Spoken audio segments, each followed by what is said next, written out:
Promotion లో బిజీగా ఉన్న మహేష్ చాలా విషయాలు చెప్పుకొచ్చాడు. ఇప్పటి వరకు తనలోనే ఉండిపోయిన ఎన్నో సీక్రెట్స్ ను ఓపెన్ చేస్తూ హైప్ క్రియేట్ చేస్తున్నాడు. నేను చదువుకునే రోజుల్లో బ్యాడ్ బాయ్ ని, నా పిల్లలు మాత్రం అలా కాదు, వెరీ గుడ్, చదువులోనూ ఫస్ట్ అంటూ మురిసిపోతున్నాడు. రీటేక్స్ విషయంలో కెమెరామెన్ చేస్తున్న కామెంట్స్ ను ప్రస్తావిస్తూ నేను నటనలో పర్ఫెక్షనిస్ట్ ను కాదని ఒప్పుకున్నాడు. సీన్ బాగా రావాలనే ఉద్దేశంతోనే రీటేక్స్ తీసుకుంటానని, గొప్పలకు కాదని తన నటనపై తనే జోక్ వేసుకున్నాడు. తన గ్లామర్ రహస్యం పైన క్లారిటీ ఇచ్చేశాడు ఈ శ్రీమంతుడు.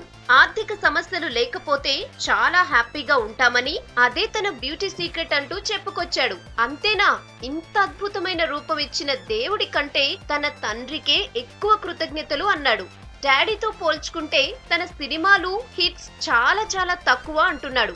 ఆ స్థాయికి ఎదగడం కూడా కష్టం అంటున్నాడు ఈ సూపర్ స్టార్. జీవితాన్ని చూసే కోణం కూడా బాగా మారిందని, తనలోని మార్పును కూడా చెప్పుకొచ్చాడు మహేష్.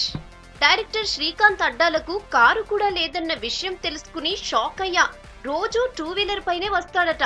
అతనితో కలిసి పనిచేయడం వల్ల జీవితాన్ని తను చూసే కోణం కూడా మారిందంటున్నాడు. ఇలా ఒకటా రెండా, బ్రహ్మోత్సవం పుణ్యమా అని సూపర్ స్టార్ శ్రీమంతుడి సీక్రెట్స్ అన్ని ఒక్కొక్కటి బయటకొస్తుండడంతో సోషల్ మీడియాలోనే కాదు, ఫిల్మ్ ఇండస్ట్రీలోనూ హాట్ డిస్కషన్ అయిపోయింది.